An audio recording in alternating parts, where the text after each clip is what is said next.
Mama hoi!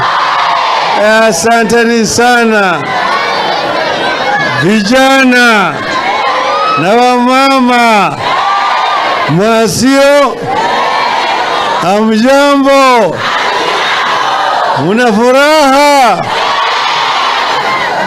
Tumekuja kama wanaazimio. Leo niliamua ya kwamba hata kama ni nini mpaka nifike hapa Mkuru kwangu.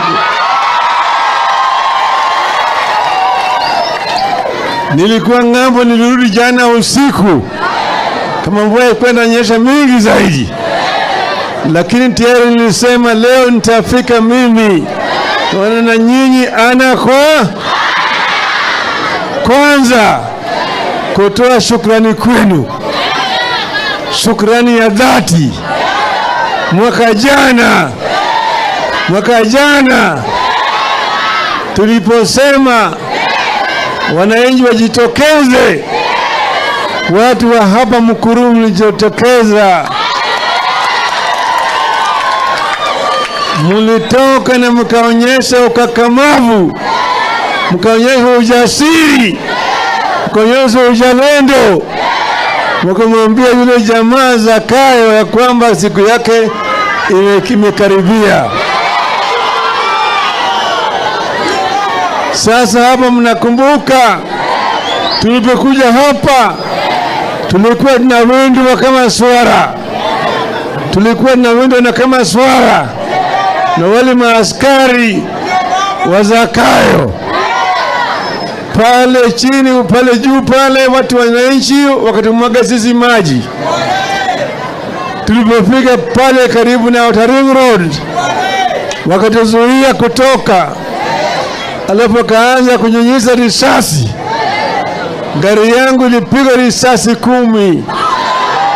Yule jamaa mshenzi yule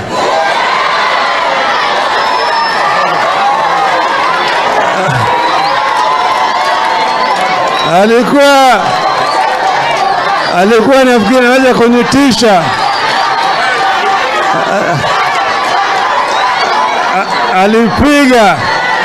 Alipiga risasi, nikamwambia pumbavu wewe, hata ukimpiga 1000 hakuna kitu kitafanyika. Silitoka. Sasa lakini walifanya maovu zaidi, waliua vijana wetu, wakaua kina mama. Yale yote tulilani vikali. Wale ambao walipiga watu wetu, waliua, tuko nao mpaka wakati huu, tuko nao mahakamani hapo Nairobi na kule The Hague. Sasa wakati hiyo walikuwa wanapenya porojo kila mahali, yatio Azimio inataka kuharibu uchumi wetu. Azimio ndio imekalia sisi, hatuwezi kuendelesha mambo. Tukasema basi tusimame, tukae kando. Sasa ni mwaka moja tangu wakati ile, hali imekuwa mzuri, hali imebadilika. Sio wameshindwa, walishindwa, na hata wakikaa miaka 10 hawameshindwa. Zakayo hajui njia.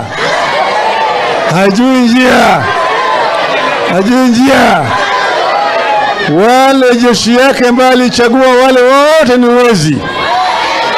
Kazi yao ni nini? Kila mahali wakifungua wizi. Juzi walisema wanaleta mbolea. Sio, walisema mbolea imekuja, mbolea au mawe.